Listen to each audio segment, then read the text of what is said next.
नाम की बात कर रहे हो? मेरा नाम अब्दुल रहीम है। बोलो बोलो बोलो आगे बोलो। कोई दिक्कत बोलो मेरा नाम अब्दुल है। बोलो कोई दिक्कत? इनका मैं 2 मिनट के अंदर भूत उतारता हूँ। मेरा नाम बीबी शर्मा है। मेरा नाम बीबी शर्मा ने भी है। मेरा नाम अब्दुल रहीम भी है। मेरा नाम जरनैल सिंह भी है। मेरा नाम डेविड भी है। सुन लो, मेरा नाम डेविड भी है। मेरा नाम अंकित जैन भी है। बोलो कोई दिक्कत? ये जो बोल पा रहे हैं ना, ये आर्टिकल 19 की आजादी है, ठीक। ये अम्बेडकर का योगदान है, ठीक। ये मोदी जी रात दिन जो भाषण दे रहे हैं ना, वो अम्बेडकर की वजह से ही दे रहे हैं। और भैया तुम भी तो यहाँ भाषण दे रहे हो अम्बेडकर की वजह से। इसलिए कह रहा हूँ जय भीम, इसलिए कह रहा हूँ जय अम्बेडकर, इसलिए कह रहा हूँ। नाम से क्या करना है? मेरा नाम अमीर हसन है, ठीक है। हाँ, ऐसे पता लगता है। हाँ, क्या पता? हिंदू मुसलमान नहीं करना, हिंदू मुसलमान नहीं, हिंदू मुसलमान यहाँ पर हिंदू मुसलमान नहीं चाहिए। नाम की बात कर रहे हो? मेरा नाम अब्दुल रहीम है। बोलो बोलो बोलो आगे बोलो। कोई दिक्कत बोलो मेरा नाम अब्दुल है। बोलो कोई दिक्कत? बीबी शर्मा। इनका मैं 2 मिनट के अंदर भूत उतारता हूँ। मेरा नाम बीबी शर्मा है। मेरा नाम बीबी शर्मा ने भी है। मेरा नाम अब्दुल रहीम भी है। मेरा नाम जरनैल सिंह भी है। मेरा नाम डेविड भी है। सुन लो, मेरा नाम डेविड भी है। मेरा नाम अंकित जैन भी है। बोलो कोई दिक्कत? कोई दिक्कत?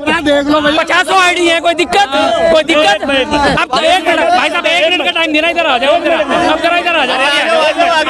आपका क्या नाम है? मुसलमान नाम से क्या दिक्कत? 1 मिनट आपका क्या नाम है? क्या है पूरा नाम बताओ? संतोष कुमार। आगे अरे अब क्या कितना कुमार के आगे क्या है? संतोष कुमार। त्रिवेदी क्या हो? संतोष कुमार विश्वकर्मा। सर्वोज कुमार विश्वकर्मा।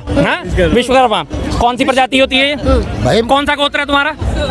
कौन सा गोत्र है? भाई मकान बनाने वाले होते हैं। अरे मकान नहीं बनाने वाला गोत्र कौन सा है? हिंदू हो ना? आप हिंदू धर्म पे बात करते हैं। हिंदू धर्म पे बात करते हैं। बताओ कौन सा गोत्र है? गोत्र है कश्यप गोत्र है। कश्यप गोत्र है। कश्यप ऋषि का नाम बताना जरा, पूरा नाम क्या था? कश्यप ऋषि के पिताजी कौन थे? इतना तो मुझे नहीं पता भाई। ये गोत्र है। अच्छा, हिंदू धर्म में अब हिंदू धर्म की बात करेंगे तुमसे। जवाब नहीं लोगे? हाँ, जवाब नहीं देंगे। जवाब देंगे। जवाब भी तो लोगे। अब जवाब देंगे। कितने पुराने? कितने पुराने? कितने पुराने? मुद्दा घूम रहा है, मुद्दा घूम रहा है। वेद कितने हैं? मुद्दा घूम रहा है, मुद्दा घूम। अच्छा, वेद कितने हैं? अब मेरे में नहीं, अब मुद्दे को नहीं घूमने दूंगी। हमारे अम्बेडकर भी बात हो रहा है। क्या कुछ योगदान है? फिर से क्वेश्चन है, अमरुल भाई से फिर आपके पास आऊंगी। ये बताइए कि क्या कुछ योगदान है बाबा साहब अम्बेडकर की, जिसकी वजह से देश क्या बताएंगे योगदान का? हम बताएंगे। बताइए। बाबा साहब का योगदान है। जब तक सूरज चांद रहेगा, बाबा साहब का नाम रहेगा और देश चलेगा, संविधान से चलेगा। जो संविधान का अपमान करेगा वो देश पे राज नहीं करेगा। और अगर अपमान करने का काम करा तो सबसे पहले पंडित जवाहरलाल नेहरू ने करा। देश से माफी मांगना चाहिए कांग्रेस पार्टी को, देश से माफी मांगनी चाहिए राहुल गांधी को। मोहन भागवत ने भी एक बयान दिया है जो कह रहे हैं कि जो यहाँ पर मुसलमान है वो बेशक विदेशी उसको अपना लिया है, लेकिन वो है तो हमारे देश का। ये बात इनको समझनी चाहिए जो मेरा नाम पूछ रहे थे। यही ये जो जहर है ना, इन्होंने पूछा ना, जो इन्होंने पूछा ना कि तुम्हारा नाम क्या है और कह रहे ये है। मुसलमान सुनते ही इनके दिल में ऐसी चीज मस्ती है जैसे इनकी भैंस खोल के ले गया हूँ मैं। मतलब देश में मुसलमान होना गुनाह है क्या? मुसलमान भारतीय नहीं होता, नागरिक नहीं है। या तुम्हें जो राइट है वो मुझे नहीं है, या तुम्हारा वोट मेरा वोट अलग है। ये अम्बेडकर की देन है कि तुम और मैं बराबर हैं। एक तुम्हारे मोदी जी और सुनो और ये मोदी जी की देन है कि तुमने नाम पूछा, ठीक है? जवाब सुनो। माए गया नहीं। ये अम्बेडकर के संविधान में देख लो, समझे नहीं किसके क्या अधिकार है? ये और अम्बेडकर के संविधान में संशोधित संविधान में मत देखना। जो मूल प्रति है ना 1947 की, उसकी मूल प्रति में देखना कि किसके क्या अधिकार है, तब आपको पता लगेगा। बिल्कुल पढ़ो। मोहन भागवत ने ये भी बोला है कि राम मंदिर के बाद इसको खत्म कर देना चाहिए। एक सेकंड। अभी इन्होंने कहा इसको 47 में संविधान लिखा ही नहीं गया था। संविधान लिखने की शुरुआत एंड आजादी के बाद से। अभी नहीं, ये बहस मत करें, हमारे मुद्दे को घुमा रहे हैं। चुनाव के बाद अभी कहा इन्होंने। मुद्दे पे आते हैं। राम मंदिर बनने के बाद ये सारे मुद्दे खत्म कर देना चाहिए। ये लोग जो हिंदू मुसलमान करे, ये ज्यादातर हिंदुओं का नेता बनना कौन चाहते हैं? ये मुद्दे कभी खत्म नहीं होंगे जब तक इस देश से अंधभक्त खत्म नहीं होगा। अंधभक्त मुक्त भारत जब तक ऐसे लोग खत्म नहीं होंगे, ठीक है। इन्हें ये मूल संविधान चिल्ला रहे हैं, इन्हें पता ही नहीं कितने मौलिक अधिकार है। एक मिनट, कितने मौलिक अधिकार हैं नागरिक के? कितने मौलिक अधिकार? लोग 5 हैं, 5 मौलिक अधिकार हैं। ज्ञान सुनिए इनका, मतलब जिसको ये नहीं पता हो, बिजली पानी मौलिक अधिकार, बिजली पानी सड़क भाई किसी भी सरकार का कर्तव्य, किसी भी सरकार का कर्तव्य देना। भाई वाह। चलो मेरे को नहीं पता है और बोलो, मेरे को नहीं पता तुम मत बोलो। अगर पता नहीं है तो मत बोलो, मजाक मत उड़वाओ अपना, मजाक मत उड़वाओ अपना।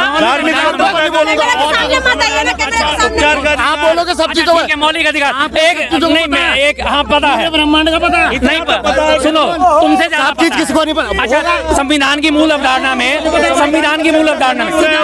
वो है, कौन से शामिल थे? गुण संपन्न कोई नहीं है, सर्वगुण संपन्न कोई नहीं है। ठीक है, चलिए एक सेकंड।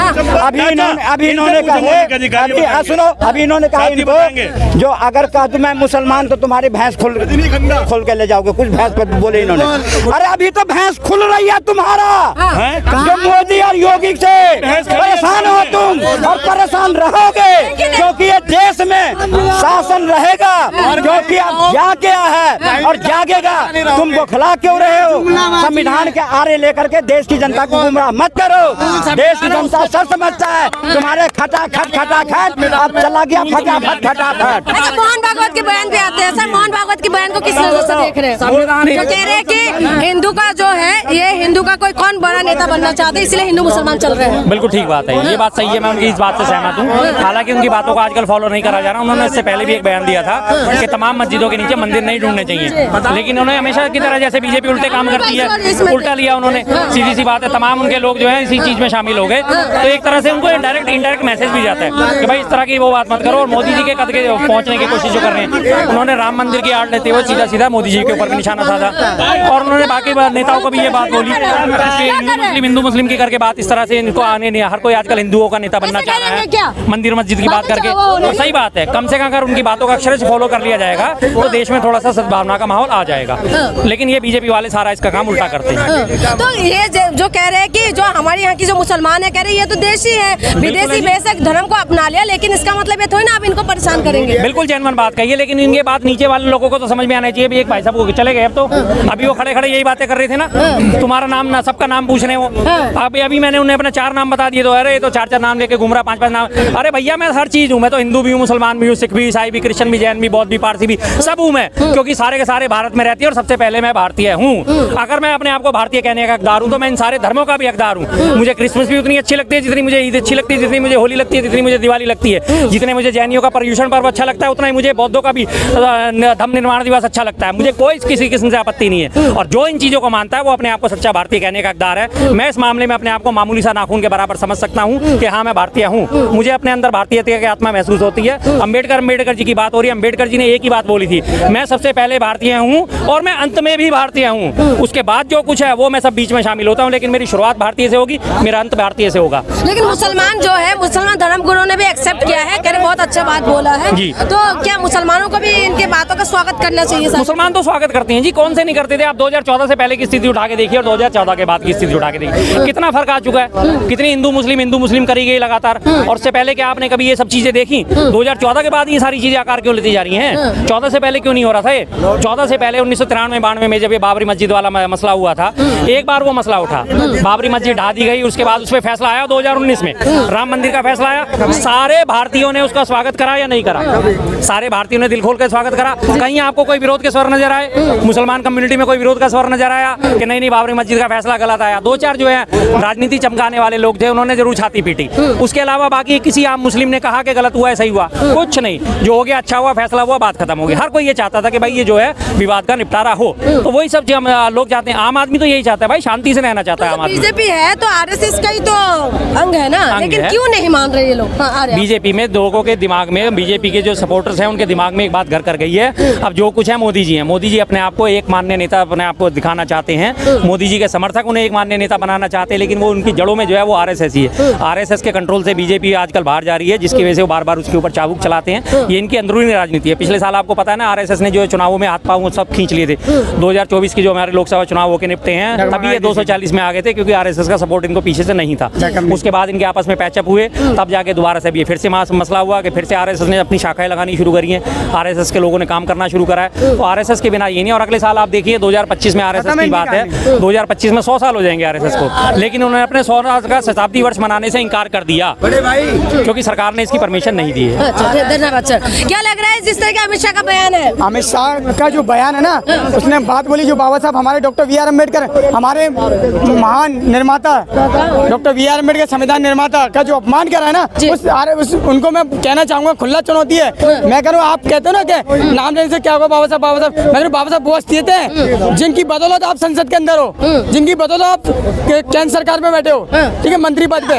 अमित शाह ने तो बस अम्बेडकर अम्बेडकर बोला, इतना हाई तोबा क्यों कर रहे हैं? हाई तोबा करेंगे ना, वो हमारे भगवान है, वो हमारे भगवान है। वो कहते ना कितना भगवान के लेते हैं। मैं कह रहा हूं, जो स्वर्ग और नरक ना उनको ही दे दें, उनको मिल जाए। मैं कहूँ गले में हांडी होती थी, पीछे झाड़ू होता था, जब भी भगवान था, जब भी नहीं दिला पाया अधिकार कोई भगवान। अगर भगवान होता तो बाकी में अधिकार तो जब भी दिला देना। वो अधिकार हमें दिलाने वाले बाबा साहब थे, जो 4000 साल की गुलामी की बेड़ियां 40 साल में काट के चले बाद। हम अम्बेडकर भी गर्व से कहता हमारे लिए भगवान है तो only for doctor B R Ambedkar, हमारे लिए भगवान है तो सिर्फ बाबा साहब, और कोई हमने नहीं देखा किसी भगवान को। लग रहा है अमित शाह माफी मांगेंगे? मांगना पड़ेगी। अमित शाह जिस पद पर नौकरी करता है उसके संविधान निर्माता है, कॉन्स्टिट्यूशन से चलता है ना सब देश हमारा, तो उसमें नौकरी करते हैं, वो नौकर है।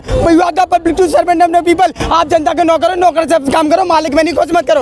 आप चंद सरकार आपकी चली तो आप सोचा हम जो भी कहें कर लेंगे। इस देश के अंदर अम्बेडकरवादी जिंदा हमारे जैसी औलाद है बाबा साहब की।